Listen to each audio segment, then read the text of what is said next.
Jangan sampai bahwa perubahan ini motifnya hanya untuk penambahan modal yang akhirnya biasanya nih modalnya tambahin tetap saja merugi. Wong reang wadul, wong reang wadul misalkan.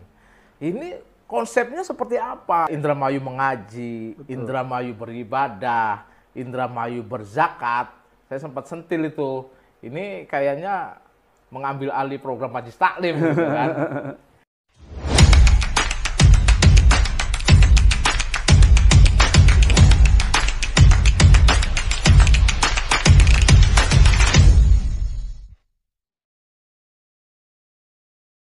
Didukung oleh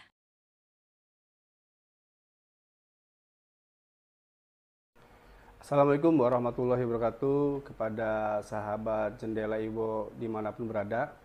Kali ini Jendela Iwo kedatangan tamu dari DPRD Indramayu, Kang Edi Fauji selaku Ketua Fraksi PDIP Indramayu.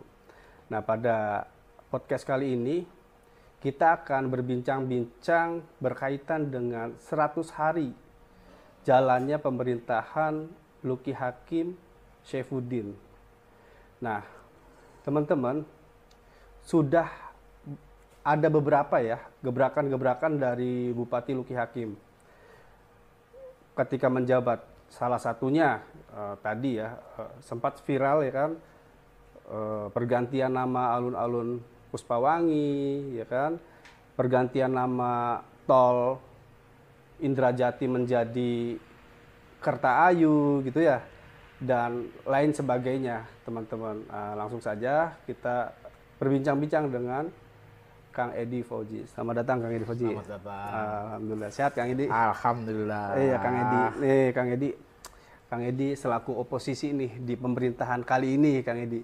Kang Edi bisa apa ya menjelaskan gak sih kondisi pemerintahan Kabupaten Indramayu saat ini dalam sudut pandang oposisi atau anggota DPRD Indramayu? Pertama catatannya ya, kita tidak memposisikan diri sebagai oposisi. Oh, itu gitu harus ya? jadi catatan. Oke. Bahwa ketika kita sebagai anggota DPRD menjalankan tugas dan fungsi untuk memberikan catatan, masukan, kritik terhadap pemerintah, itu adalah hal yang wajar-wajar saja. Jadi kurang pas kalau dikatakan sebagai oposisi. Oposisi, ya. Betul. Baik Kang Edi, kalau dari program hari ini, Bupati kita hari itu tidak ada 100 hari sih, lebih tepatnya kepercepatan gitu ya. Program percepatan. Nah, tanggapan dari Kang Edi sih gimana Kang? Maksudnya percepatan itu kan saya sempat bertanya-tanya Kang Edi.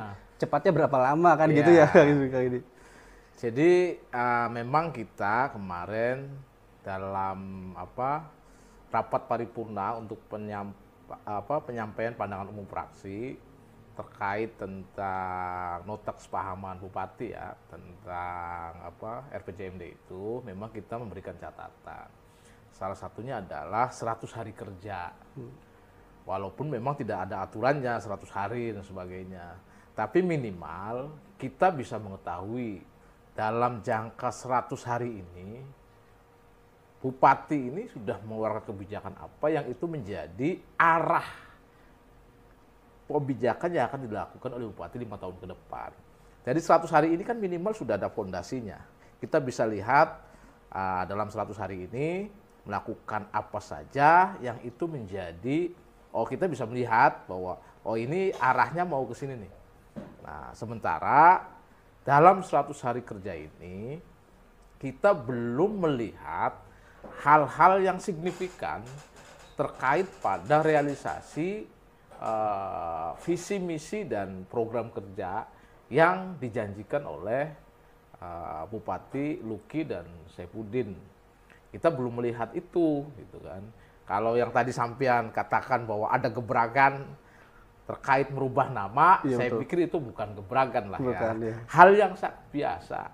Belum ada gebrakan yang itu menjadi titik tolak pemerintah ini mau dibawa kemana. Kita belum melihat. Hari ini kita hanya menyaksikan kegiatan-kegiatan seremonial saja. Peresmian, menghadiri apa, hanya begitu. Jadi saya belum melihat kerja-kerja yang signifikan ya. Kalau wacana menaikkan pajak termasuk bukan itu, Kang Edi? Ya, kemarin itu memang ada dalam rencana ini ya, pengesahan perda. Nah, di situ ada kenaikan pajak. Nah, kita dari fraksi PD Perjuangan tentu saja menolak itu karena pasti berdampak kepada masyarakat luas, khususnya di kalangan bawah gitu kan. Jadi kalau tujuannya untuk meningkatkan PAD dengan menaikkan pajak, saya pikir itu tidak bagus lah.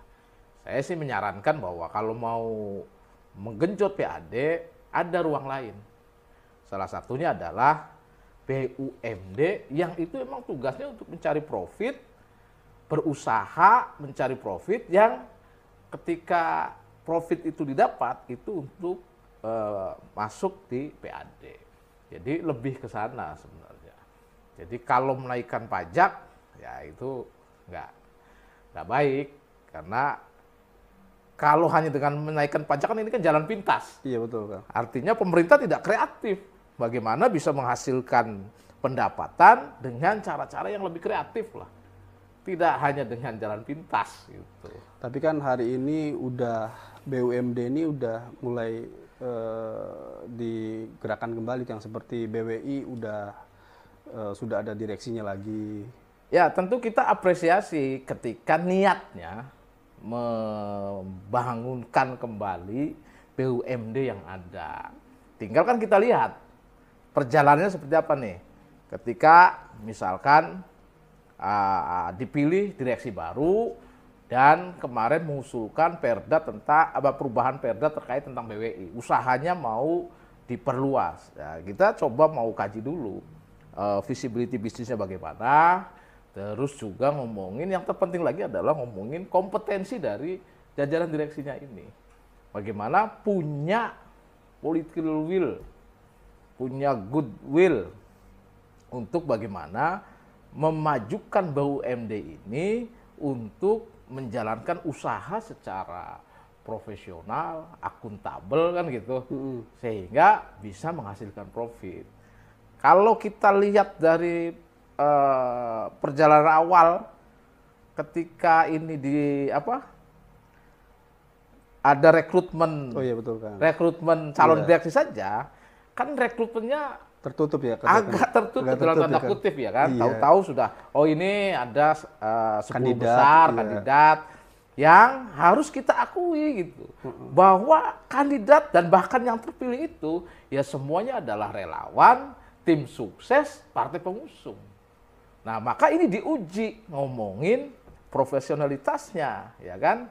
Sehingga jangan sampai dugaan publik bahwa ini adalah bagi-bagi kekuasaan, politik balas budi, itu jangan sampai terjadi gitu kan. Karena kalau dilihat dari prosesnya, siapa direksi yang terpilih, yaitu semuanya adalah relawan, tim sukses, dan kader partai pengusung. Jadi ya ini tentu diuji keseriusannya supaya dugaan publik bahwa ini adalah hanya sebagai bagi-bagi kekuasaan dan politik balas budi itu tidak terjadi. Iya, tapi kan udah ini ya, sudah diresmikan gitu ya, Kang Edi. Iya, sudah dilantik. Sudah dilantik lah gitu ya, sudah dapat SK nih ceritanya hari ini. Terus apa sih upaya-upaya tadi ya Kang ya, bukan terlanjur sih ya, sudah terjadi gitu ya. Terus secara kompetensi kan saya lihat ada Pak Direktur utamanya ya, itu kan pengusaha. Apakah itu bisa dijadikan sebagai standar gitu? Mungkin dia di luar relawan kan sebagai pengusaha, Kang Edi.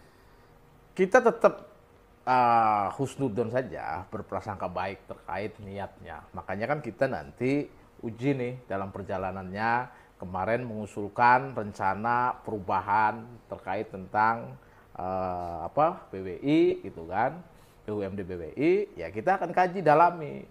Karena biasanya begini, ngomongin perubahan perda apa segala macam, ujung-ujungnya minta penambahan modal. Saya kemarin sampaikan ke Pak Bupati, jangan sampai bahwa perubahan ini motifnya hanya untuk penambahan modal yang akhirnya biasanya nih modalnya tambahin tetap saja merugi. Entah saya nggak tahu apa gitu kan. biasanya BUMD ini modalnya ditambahin tetap saja rugi. Ini nggak terjadi, jangan sampai terjadi. Kemarin langsung direspon oleh Bupati bahwa tahun ini tidak ada penambahan modal. Oke, kita lihat saja itu terkait tentang BUMD. Nah, hal yang terpenting lagi hari ini misalkan, sebenarnya masyarakat kan menunggu keberagaman Bupati dalam 100 kerja ini. Apa saja yang dilakukan, minimal kebijakan-kebijakan yang itu menyangkut kepentingan masyarakat. Kita belum melihat sisi itu. Program prioritas yang 14 itu misalkan, 14 program prioritas atau percepatan lah ya. Nah, itu juga belum kita lihat realisasinya, ya kan? Kemarin kan alasannya ngomongin anggaran dan sebagainya. Padahal saya pikir itu bisa saja dilakukan. Tapi kan tergantung pada tadi kembali ke niat. Contoh misalkan, kenapa kita juga menuntut 100 hari? Karena dalam kampanyenya Bupati Luki dulu ketika kampanye juga pernah menyebutkan bahwa program 100 hari akan ada peletakan titik nol Indramayu Barat. Hari ini tidak terjadi misalkan. Sudah lewat 100 harinya. Terus ngomongin penataan birokrasi. Sampai hari ini berapa PLT, kepala dinas yang masih ada. Kemarin dalam jawaban, tadi dari siang itu dalam jawaban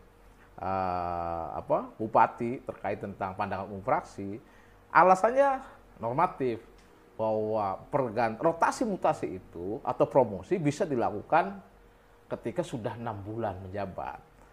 Nah, padahal di situ ada catatan bisa dilakukan, yang penting mendapat izin dari Kemendagri, ya kan? Dan sebenarnya sudah terjadi tuh. Adanya promosi, rotasi atau mutasi kepala sekolah. Itu sudah dilakukan. Tapi kenapa ketika untuk ngomongin eselon 2 dan eselon 3 misalkan, ini belum dilakukan? Apakah ada tarik-menarik kepentingan di situ? Nah, kita nggak paham. Tapi ya bisa saja kita menduga bahwa ini terlalu keras tarik-menariknya, kan gitu kan. Kan publik juga hari ini sudah mulai melihat, oh ini Wabub melakukan apa, Bupati melakukan apa, dan ada tarik-menarik kepentingan yang begitu kencang. Kan, gitu. Berarti ini tadi disampaikan sama Kang Edi, maksudnya apa nih Kang? Bupati dan Wabub saling tarik-menarik. Maksudnya ini lebih diperjelas lagi nih Kang, gimana maksudnya apa tuh Kang? Ya, biar masyarakat bisa mentafsirkan gitu, apa gitu? Ya, kita kan muncul dugaan kenapa sih bahwa tujuan untuk penataan birokrasi, salah satu janji kampanye Bupati Luki ini kan ngomongin penataan birokrasi, ya kan? Hari ini kita sudah lewat 100 hari, tapi belum juga dilakukan penataan birokrasi itu. Yang kemarin dikritik bahwa ini masih banyak kepala dinas yang PLT. Kan hari ini sudah melekat tuh kewenangan Bupati. Nah, kenapa belum juga dilakukan? Nah, dalam jawabannya, ini minimal harus 6 bulan. Betul, itu normatifnya. Tapi bisa dilakukan ketika ada usulan dan izin dari Kemendagri. Dan kemarin untuk terkait tentang kasus kepala sekolah yang banyak PLT, itu sudah bisa diangkat, ya kan? Dulu zamannya Bupati ini juga nggak sampai 6 bulan sudah bisa tuh promosi, mutasi dengan izin dari. Tapi dari fraksi PDIP sendiri, apakah sudah menyampaikan hal itu kepada Pak Bupati, bahwasanya dengan regulasinya bisa gitu ya?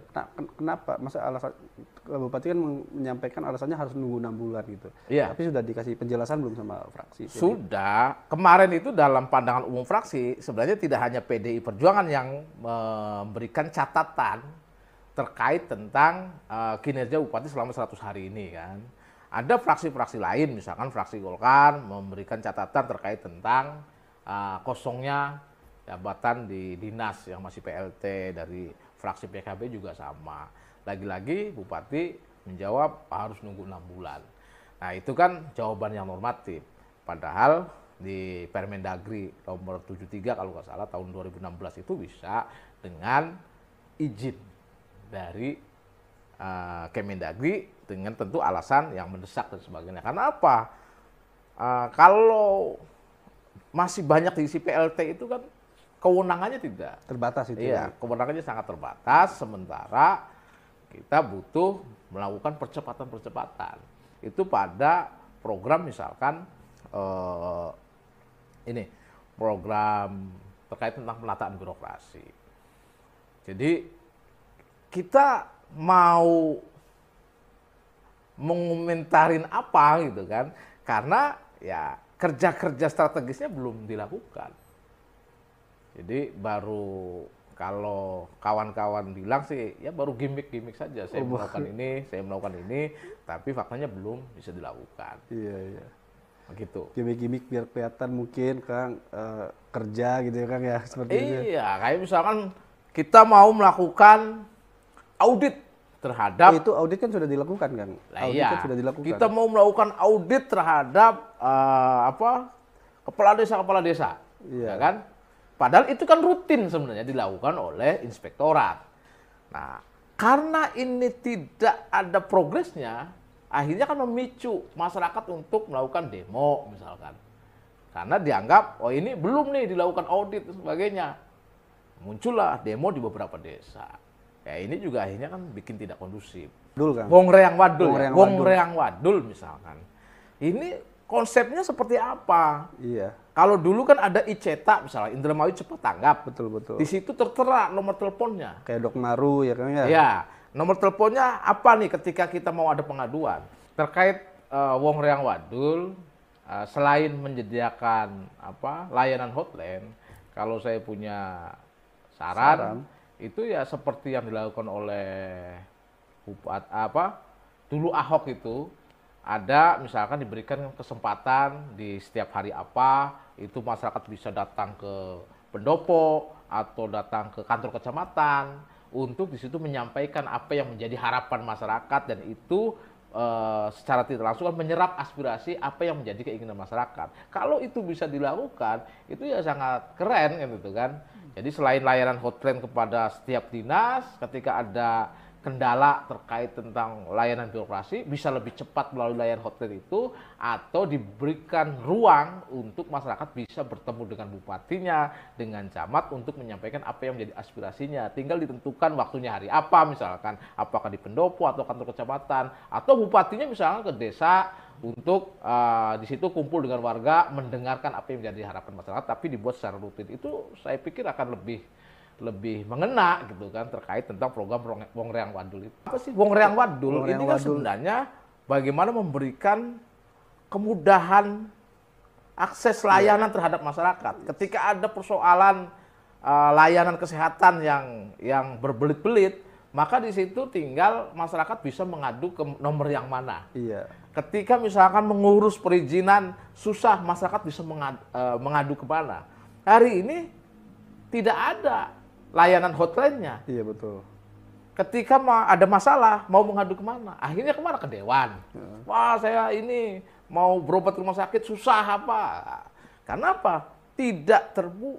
Belum disediakan layanan pengaduan yang cepat. Mungkin mekanismenya belum dibuat Kang, baru diwacanakan terlebih dahulu saja gitu. Nah, makanya kalau kita mau ngukur selama 100 hari ini kan, apa nih percepatannya? Kan itu sederhana. Menyediakan nomor telepon untuk ketika ada pengaduan masyarakat terhadap layanan birokrasi, itu bisa di situ. Sangat sederhana, hanya menyediakan nomor telepon. Agar masyarakat yang terkendala pada persoalan layanan di birokrasi, baik layanan kesehatan, pendidikan, perizinan, adminduk, layanan publik lah, itu bisa langsung mengadu. Hari ini ketika Wong Reang Wadul itu juga tidak terfasilitasi nomor layanannya, hotline-nya, masyarakat akhirnya kan a priori mau mengadu kemana. Kalau yang punya akses ke pejabat, punya akses ke anggota dewan, mereka bisa menyampaikan. Tapi bagi masyarakat yang tidak punya akses itu, akhirnya apa? Ya mereka hanya menahan derita saja. Ketika mau berobat ke rumah sakit, ditolak, susah mau mengadu kemana, ya maka mereka harus mau menerima untuk berbaring sakit di rumah saja. Begitu. Iya Kang, itu juga jadi pertanyaan ya bagi saya pribadi Kang. Sebenarnya leading sektor atau maksudnya gini, sebenarnya Wong Real Wadul tuh kedinasan teknis mana nih yang megang gitu ya, yang cover gitu Kang ya, apakah Diskominfo kah, ya kan kalau secara leading sektornya kan itu berkaitan dengan informasi gitu Kang ya, itu udah dapat informasi ya Kang. Sebenarnya ini yang megang tuh siapa? Apa dinas sosial kah kan gitu ya? Ya sebenarnya misalkan Iya. ini mah Diskominfo ya harus ada hotline-nya, layanan hotline-nya nomor berapa, sehingga nanti diteruskan kemana. Ketika kaitannya dengan laporan jalan rusak, maka diteruskan ke PUPR. Layanan akses kesehatan yang susah, nanti dilarikan ke ke dinas kesehatan, atau masing-masing dinas memberikan nomor layanan. Begitu. Nah, jadi itu saya pikir sangat sederhana dan sangat mudah untuk dilakukan. Tapi dalam 100 hari ini juga tidak ada progresnya, ya kan? Nah, yang dipersoalkan kan hanya ngomongin tadi pergantian nama alun-alun, pergantian nama jalan tol misalkan. Ya, saya pikir kita juga harus menghargai legacy yang sudah ditinggalkan oleh pemimpin sebelumnya gitu kan. Tidak perlu harus didebatkan untuk klaim bahwa ini hasil saya. Jangan sampai ketika yang bagus itu diklaim ini hasil pemerintahan sekarang, tapi ketika yang jelek, wah itu kan pemerintahan yang dulu. Itu tidak fair maksud saya. Jadi kalau pada persoalan merubah nama apa itu tidak terlalu substantif lah. Yang kita butuhkan adalah kerja cepat dari pemimpin sekarang dalam rangka beberes Indramayu itu. Sehingga kita bisa mengukur nih sejauh mana keberhasilannya. Walaupun 100 hari ini kita tidak bisa menghakimi bahwa ini gagal dan berhasil, belum. Tapi minimal dalam 100 hari ini kita tahu pondasi awal yang mau dibangun itu dalam rangka 5 tahun ke depan itu apa saja. Dalam bidang ekonomi apa saja, dalam bidang sosial apa saja, kesehatan apa saja. Kan kita bisa tahu, oh ini arahnya mau ke sana nih. 100 hari kan dengan semangat yang full power itu harusnya ketika penataan programnya jelas, oh ini kita mau melakukan ini. Kita mau melakukan ini. Walaupun ini belum dilaksanakan, tapi sudah jelas nih. Pondasinya sudah ada. Ya kan? Penataan BUMD apa saja. Kan begitu. Banyak yang itu menurut saya belum tersentuh. PDAM hari ini masih PLT.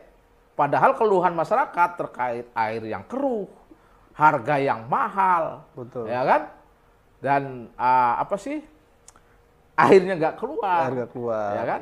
Nah ini belum tersentuh juga. Padahal Bupati punya kewenangan untuk mengintervensi itu. Itu udah langsung bisa ya? Sudah punya bisa. kewenangan itu ya Kang ya? Melakukan intervensi bagaimana penataan di birokrasi BUMD itu kan gitu kan. Karena kan kita tahu tuh ketika rekrutmennya kadang-kadang ya, seperti yang sampean bilang itu sembunyi-sembunyi dan sebagainya kan. Bidding ya namanya. Iya. Padahal ketika rekrutmen ya harus terbuka, semua anak Indramayu punya kesempatan yang sama harusnya. Ketika ada rekrutmen dibukalah secara terbuka sehingga yang masuk dalam karyawan situ betul-betul hasil seleksi yang ketat sehingga kinerjanya menjadi bagus ya kan. Terus misalkan terkait tentang harga yang mahal, apa kebijakan Bupati? Nah, ini belum tersentuh. Nah, kalau misalkan kita, ini belum 100 hari ini tidak boleh mengkritik karena belum dan sebagainya. Ya, saya pikir kita dalam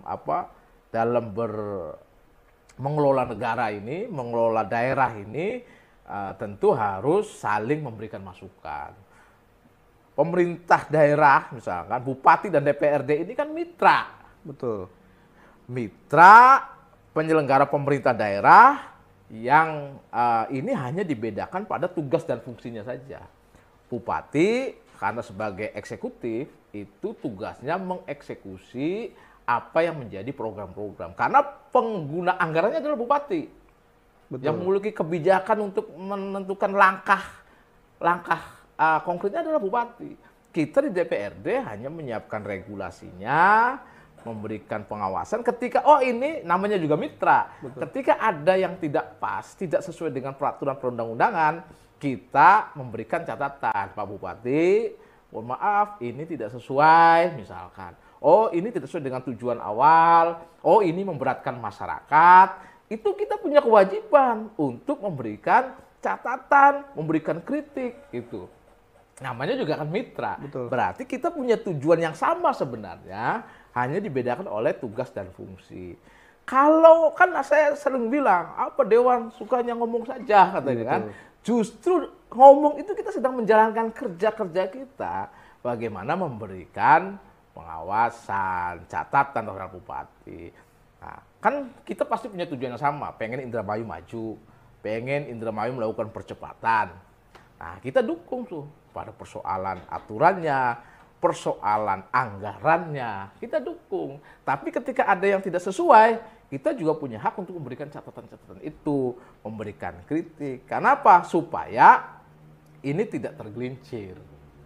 Begitu. Betul. Pak. Intinya mah sahabat Jendela Iwo, Dewan ini memberikan masukan-masukan kepada bupati ini tujuannya karena sayang ya. Karena saya. Biar tidak melakukan kesalahan kan Ya. gitu ya. Biar jangan sampai terulang kembali ya kan kesalahan yang sebelumnya kan gitu ya. Jangan sampai belum apa-apa udah nggak ada kan gitu ya. Seperti itu. Ditambah juga begini, tidak hanya ngomongin tadi supaya tidak tergelincir, tapi juga supaya bupati ini tetap on the track dalam menjalankan dalam menjalankan tugas-tugasnya untuk memenuhi janji politiknya. Sesuai dengan visi misi, janji politiknya apa? Nah, kan pasti ujungnya untuk kesejahteraan masyarakat Indramayu. Nah, ketika ini dianggap ini tidak akan membantu untuk mewujudkan ini, ya kita ingatkan gitu kan. Kayak contoh kemarin misalkan, bupati pengen menaikkan pajak. Kita kan punya tanggung jawab mengingatkan bupati, Pak Bupati, kalau menaikkan pajak, iya pemerintah daerah punya penghasilan, menambah penghasilan, tapi masyarakat bawah kasihan, pasti menjerit kan gitu. Betul. Nah, itu kan kita sebagai wakil rakyat punya hak untuk mengingatkan itu. Betul. Kan kalau tadi kan program-program sudah dibahas ya, Wong Wadul ya kan. Terus mungkin ada percepatan pembangunan, mungkin tadi ada dengan ada jalan tol ya Kang ya. Selain itu ada lagi nggak sih Kang yang menurut Kang Edi sangat perlu dikritisi gitu Kang? Ya, kemarin kita juga sempat memberikan catatan terkait tentang program, kata Bupati itu program Indramayu mengaji, Indramayu belajar, Indramayu beribadah, Indramayu berzakat. Ini kemarin kita memberikan catatan, pertama, pada persoalan substansi, misalkan, Indramayu belajar, Indramayu mengaji, Indramayu beribadah, Indramayu berzakat, saya sempat sentil itu, ini kayaknya mengambil alih program Majlis Taklim, gitu kan. Karena sebenarnya ketika Indramayu mengaji, Indramayu beribadah, saya sih mengkategorikannya ini bukan program, tapi nama kegiatan, gitu kan. Kalau kita di Majlis Taklim saja, ketika ngomongin program, meningkatkan masyarakat untuk iman dan takwa, ya kan?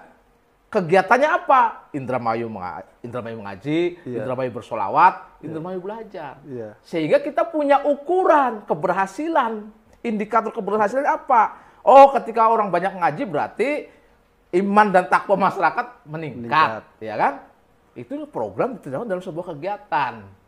Hari ini misalkan Indramayu mengaji program, kegiatannya apa? Saya tanya kan dalam rapat kerja mitra, ya nanti birokrat sebelum bekerja 15 menit ngaji, siswa sebelum belajar 15 mengaji. Ditambah lagi sholat duha, kan gitu kan. Saya bilang tambahin sebelum pulang tahlilan biar lebih sempurna kan gitu. Itu sebenarnya kan bahasa sentilan saya. Karena apa? Kita kan harus lebih pada ngomongin substansinya lah tujuannya.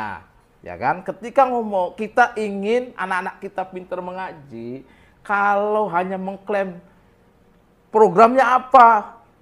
Suruh ngaji, nanti di masjid ada kegiatan apa khataman apa, Khataman itu kan Quran. sudah biasa dilakukan oleh majelis taklim. Artinya itu saya kurang inovatif gitu ya Kang ya. Ya kalau mau Sudah ada sebelumnya gitu ya, ya Kang? Kurang berinovasi. kalau pemerintah mau intervensi untuk itu, kan tinggal bagaimana membuat program peningkatan kualitas madrasah, peningkatan kualitas pesantren, kualitas majelis taklim, kan gitu.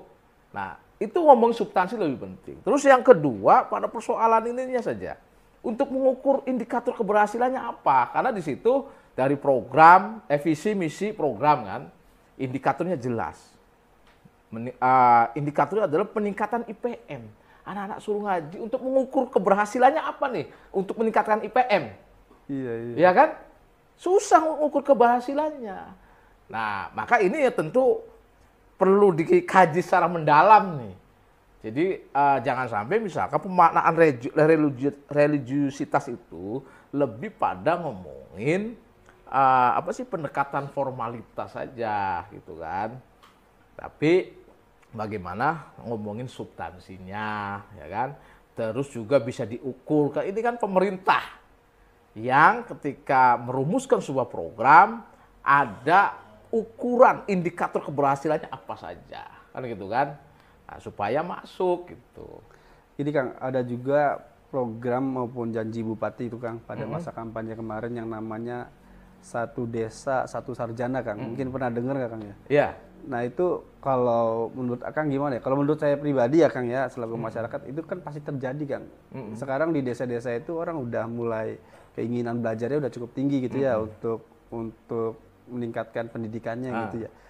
Bukannya itu secara tidak langsung mah sudah berjalan sendiri nggak Kang kalau kayak gitu Kang sebenarnya? Iya banyak. Tapi kita apresiasi lah kalau itu menjadi program pemerintah daerah. Yang penting ngomong konsistensi. Tinggal kan kita pemerintah daerah ketika mau mengintervensi itu harus disesuaikan dengan konteks kebutuhan desanya. Kalau kita mau menjadikan sarjana di desa itu, tentu dalam menentukan jurusannya harus disesuaikan dengan kebutuhan di desa itu. Ketika itu dibiayai oleh pemerintah daerah, harus ada kontrak kerjasama dengan pemerintah daerah misalkan. Di desa itu potensinya petani, maka ini disekolahkan untuk bisa lebih pinter bertani. Terkait tentang pertanian yang milenial, yang kekinian, ya kan? Sehingga ketika lulus, ini punya tanggung jawab untuk bagaimana memajukan desanya dengan ilmu yang dia dapatkan itu. Tinggal kan dari 317 desa dan kelurahan ini, diidentifikasi ini potensinya apa, butuh sarjana apa. Kan harus ke sana. Tidak asal, yo cari beasiswa, sehingga yang dekat dengan bupati dikasih bantuan beasiswa, setelah itu udah selesai. Iya. Tapi saya sih sarannya adalah lebih bagaimana ada komitmen lah ya, komitmen ketika ini mau dapat beasiswa. Oke, karena kamu desanya desa ini, potensinya adalah potensi kelautan, maka sekolahnya untuk jurusan pengembangan perikanan dan sebagainya. Nanti kalau sudah lulus, kamu punya tanggung jawab untuk bangun desa ini ya. Kan begitu? Betul. Sehingga ini dalam jangka panjang tentu bisa mengeksplorasi potensi-potensi desa yang ada. Pertanyaannya, anggarannya mencukupi apa tidak? Kan begitu? Itu menjadi pertanyaan menurut saya. Iya, kira-kira gimana Kang untuk di DPRD kan yang akan ini ya mengkaji masalah anggaran kan, salah satu fungsi DPRD gitu ya kan Kang. Kira-kira ada nggak anggarannya Kang? Nah, itu dengan nanti 300 itu kira-kira berapa perguruan tinggi itu berapa itu per anunya kan? Ya, nanti kita bahas di itu. Iya. Di apakah realistis apa tidak kan begitu. Tapi ketika ngomongin semangatnya ya saya apresiasi. Itu. Jadi kita sih fraksi PDI Perjuangan tentu ketika program yang ditawarkan oleh Bupati ini tentu bisa berdampak baik membawa kemaslahan untuk masyarakat secara luas di Indramayu, ya pasti kita support. Tapi juga ketika ada hal-hal yang kurang pas dan sebagainya, ya pasti kita memberikan saran, masukan dan kritik gitu kan. Agar apa tujuannya? Ya nanti lebih baik gitu.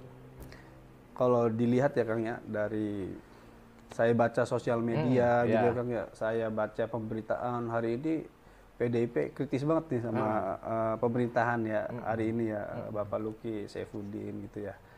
Nah, dalam kekritisan itu Kang,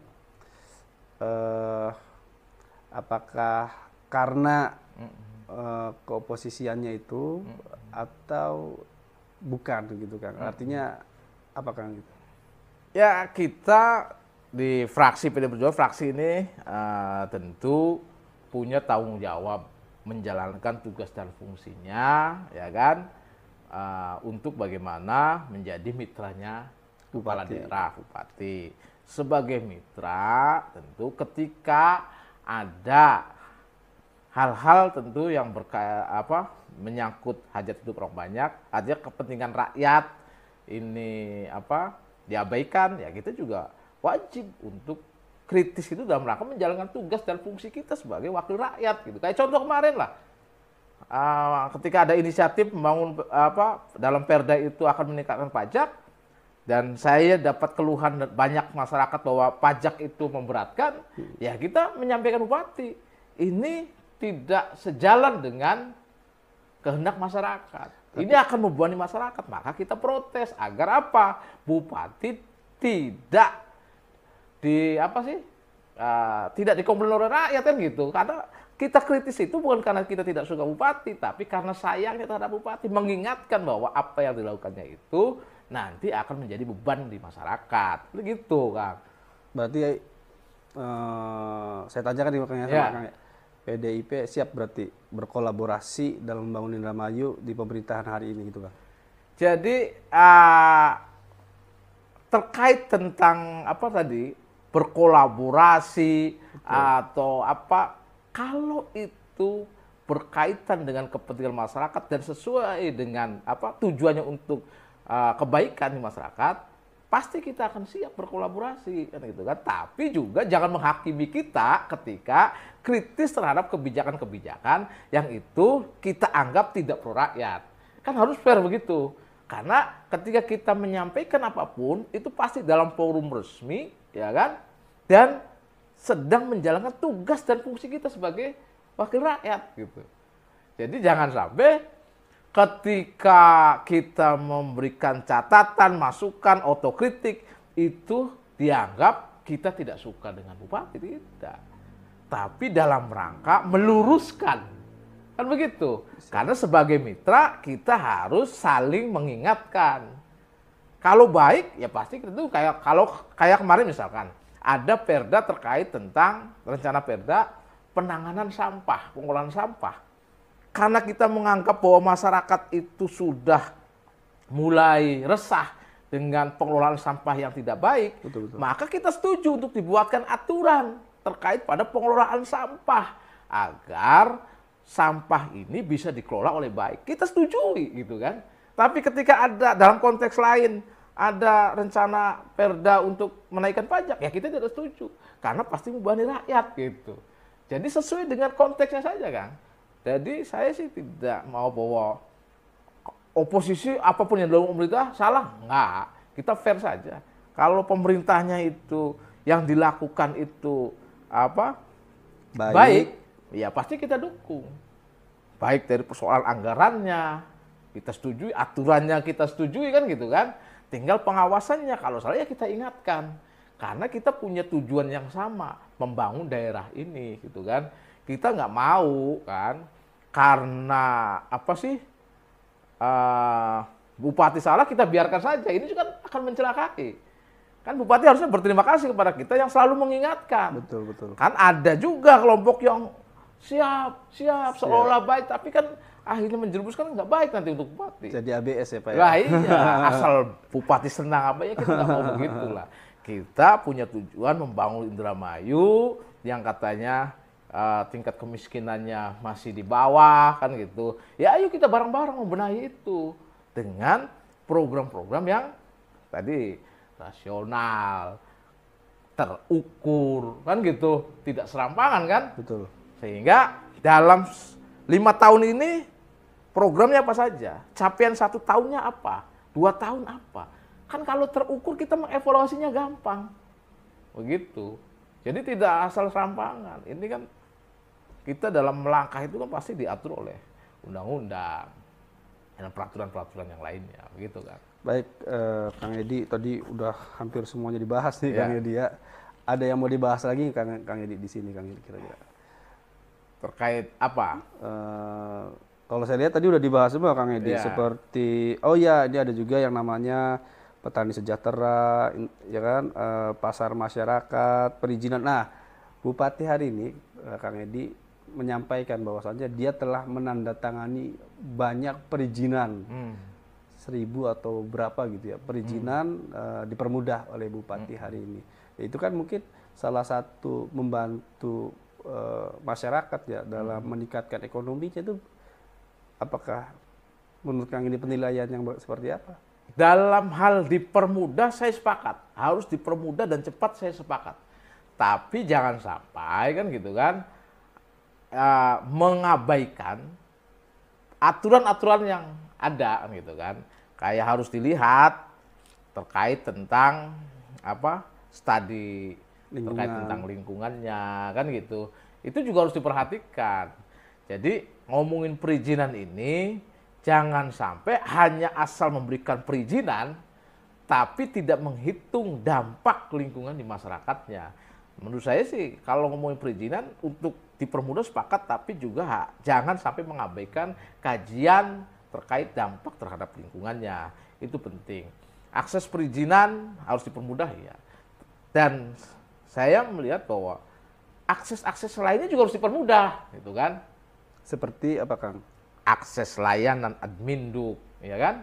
Akses layanan kesehatan, akses layanan pendidikan, itu harus dipermudah. Karena menyangkut kebutuhan dasar masyarakat. Jadi, kita jangan terjebak bahwa ini perizinan dipermudah, tapi akses yang lainnya tersumbat juga. Ini menjadi masalah. Akses layanan kesehatan, Kang, terpenting itu. Masyarakat itu butuh mudah ketika sakit itu bisa cepat dilayani. Saya kemarin dapat masukan juga dari para pensiunan. Yang ketika pensiun itu usianya sudah semakin lanjut, mereka sangat akrab untuk bolak-balik ke puskesmas dan rumah sakit. Ketika layanan kesehatannya susah, mereka juga pusing. Iya. Nah, itu menurut saya penting bagaimana ada intervensi khusus lah untuk bagaimana memberikan akses yang mudah terhadap layanan kesehatan, layanan pendidikan, administrasi publik kan gitu. Ada ini Kang terkait kesehatan ya, saya coba menanggapi Kang ya. Sekarang ini sebenarnya Kang ya, mungkin Kang tahu nggak ya regulasinya seperti apa? Di kesehatan ini kan ada puskesmas Kang, fasilitas pertama. Tapi puskesmas itu kan tidak 24 jam Kang. Sedangkan BPJS hari ini aturannya sangat ketat, gitu. Ada kejadian Kang, ada kejadian ketika salah satu seseorang saya kenal dengan dia, anaknya sakit di malam hari, vaskesnya yang pertama adalah puskesmas, puskesmasnya tutup, ke rumah sakit ditolak. Nah itu gimana ya Kang? Itu kasus yang tidak itu saja. Banyak kasus yang begitu. Saya sering dapat pengaduan dan sering mengadvokasi terkait tentang layanan kesehatan yang begitu ribet. Betul. Dan banyak penolakan.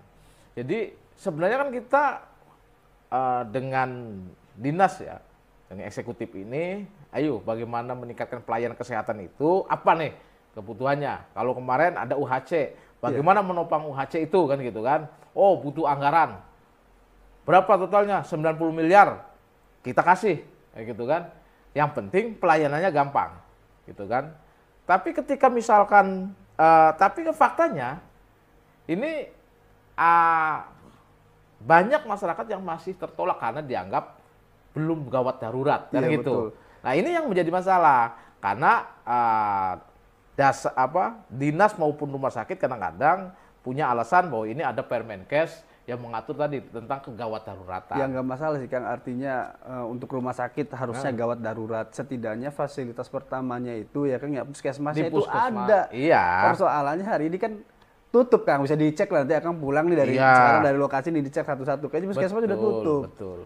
Kasihan sama warga, jadi serba bingung dia jadi ya kan. Sama Kang, saya juga pernah menerima aduan itu. Jam 3 malam dari Anjatan ke RSUD itu kan lumayan. Iya. Sampai sini karena belum dianggap gawat darurat, akhirnya ya ditolak lah bahasa kasarnya kan gitu kan. Ya akhirnya ya mereka harus menunggu, harus masuk poli dulu dan sebagainya. Nah ini yang menurut saya perlu intervensi pemerintah daerah menangani ini. Jangan ketika misalkan BPJS-nya susah, ya jangan hanya itu. Ini terkait tentang kepentingan masyarakat pada hal yang mendasar, mungkin kesehatan. Betul. Harus ada jaminan terkait layanan kesehatan bagi masyarakat semuanya. Jangan sampai akhirnya masyarakat menjadi a priori ketika sakit nggak mau ke rumah sakit karena ribet. Akhirnya kembali ke dukun, pengobatan alternatif. Ini yang tidak kita inginkan gitu loh. Maka harus ada kebijakan dari pemerintah daerah untuk mengatasi itu gitu kan. Begitu. Kang Edi, apakah PDIP ini masih belum move on Kang Edi terkait kegagalan kemarin, harusnya yang diusungnya tidak menjadi bupati? Justru kita sudah lebih move on. Ya. Kenapa saya katakan kita sudah move on? Hanya kita sudah melakukan aktivitas dan kegiatan sesuai dengan tupoksinya kita. Saya kan ada di legislatif ya, anggota DPRD. Maka kita melakukan hal-hal yang memang sudah menjadi tugas dan kewenangan kita gitu kan. Jadi ketika kita memberikan kritik ya itu dalam rangka menjalankan tugas. Justru saya sih melihat ya kan Bupati Luki yang belum move on kan gitu kan. Segalanya selalu dikaitkan dengan pemerintah sebelumnya begini, saya ini mau begini. Itu yang menurut saya belum move on. Pertama, hal-hal yang menjadi karya pemerintah sebelumnya itu kan selalu disinggung. Kalau yang bagus diklaim misalkan. Ini saya hasil karya saya. Seperti ya apa kan? Seperti apa Kang? Kayak misalkan ngomongin industrialisasi lah. Menarik investasi untuk bangun industri di Kerangkeng, di Losarang, itu harus kita akui bahwa itu adalah peran pemerintah sebelumnya untuk menarik investor. Ya, terus misalkan alun-alun itu yang perlu kita apresiasi. Dulu alun-alun itu tertutup rapat, tidak ada akses untuk masyarakat umum. Dalam pemerintahan Ibu Nina itu dibuat taman yang sangat bagus dan memberikan akses yang seluas-luasnya kepada masyarakat. Itu yang perlu diapresiasi. Dan banyak hal lainnya. Maksud saya, untuk ke depan ini, ya kita ketika ada pemerintahan yang sebelumnya memberikan karya, memberikan legacy terhadap pemerintahan ini, ya kita apresiasi saja.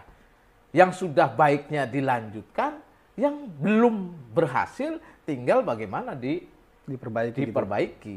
Nah, itu yang menurut saya pemerintah sekarang belum kreatif untuk membuat terobosan apa yang harus diklaim itu. Tapi masih mengklaim hasil karya yang sebelumnya. Bagaimana membangun tol Indrajati itu sudah dibuat, tinggal diganti namanya saja, akhirnya diklaim. Kan nggak baik begitu, ya kan? Alun-alun misalkan, itu prasasti sampai dicopot. Kan menurut saya kalau dendam-dendam begitu nanti juga menjadi efek tidak baik untuk selanjutnya. Nanti misalnya Pak Luki tidak jadi bupati lagi, bupati yang selanjutnya menegasikan pemerintahan yang sebelumnya. Itu menjadi kebiasaan yang tidak baik. Menurut saya gitu kan. Kalau ada hal yang baik di pemerintahan sebelumnya, ya kita apresiasi saja. Tinggal yang tidak baik, apa catatannya diperbaikan dan bikin. Apa kreativitasnya sehingga itu menjadi legacy Bupati Luki hari ini yang nanti akan dikenang di kemudian hari. Bukan saling klaim ini punya saya, kalau ketika bagus, yang jelek itu pemerintahan yang dulu. Itu nggak baik menurut saya. Tapi ini Kang Edi, ada satu BUMD kan di masa pemerintahan sebelumnya itu mati. Kan Kang, tidak berjalan gitu ya, bahkan tidak berjalan. BUMD apa tuh? BPR Karya Remaja nih, ya kan. Kalau nanti itu dibangkitkan kembali oleh Bupati, tentu harus diapresiasi dong sama PDIP, Kang Edi. Itu bukan mati sebenarnya, tapi ditutup karena ada masalah, ya kan? Ada masalah terkait tentang pinjaman yang fiktif, pinjaman yang tidak sesuai agunan. Daripada ini nanti membebani pemerintah daerah, maka waktu itu dibekukan kan gitu kan. Kalau hari ini mau dibuat lagi, selagi itu visibility bisnisnya bagus, terus juga konsepnya bagus dan bisa terukur, bisa yang menjalankannya kompeten, ya saya sih apresiasi saja. Apresiasi ya, Kang ya. Betul. Saya setuju saja, yang penting catatannya tadi. Jangan sampai begini nih. Adanya BUMD itu ya kan hanya sebatas untuk bagi-bagi kekuasaan, politik balas budi yang akhirnya ujung-ujungnya BUMD-nya merugi. Gitu. Nanti minta modal lagi ke DPRD kan gitu kan. Baik, Kang Edi barangkali mau menyampaikan pesan kepada masyarakat atau kepada Bupati Indramayu nih, karena kita sudah hampir di penghujung acara, Kang Edi. Ya, kami dari fraksi PDI Perjuangan yang berada di DPRD Kabupaten Indramayu ini tentu juga berharap bagaimana pemerintahan Bupati Luki dan Kang Saifuddin ini tentu bisa menjalankan tugas dan fungsinya sebagai eksekutif, bisa melaksanakan atau memenuhi janji-janji politiknya, dan bisa lebih cepat untuk melakukan kerja-kerja yang signifikan, tidak hanya gimmick-gimmick saja, tapi lebih pada gebrakan-gebrakan yang konkret yang itu bisa dirasakan langsung oleh masyarakat. Pertama itu, yang kedua bahwa Bupati dan DPRD itu adalah penyelenggara daerah yang dibedakan oleh tugas dan fungsinya. Maka ketika DPRD menyampaikan saran, pendapat, kritik, itu adalah hal yang wajar karena itu menjadi tugas DPRD untuk terus mengingatkan eksekutif agar bisa berjalan dengan lancar, menjalankan tugas fungsinya sesuai dengan peraturan perundang-undangan dan sesuai dengan tujuan yang yang tertuang dalam visi misi dan programnya itu. Kita punya tanggung jawab untuk mengawasi itu sehingga tujuan akhirnya sama, bagaimana adanya percepatan kemajuan untuk daerah Indramayu. Baik, sahabat Jendela Iwo dimanapun berada, akhirnya kita sudah di penghujung acara. Kepada Kang Edi Fauji, terima kasih Kang sudah hadir di podcast Jendela Iwo. Semoga di episode selanjutnya juga bisa datang lagi ya Kang ya. Siap. Baik, Jendela Iwo, sharing, stop hoax,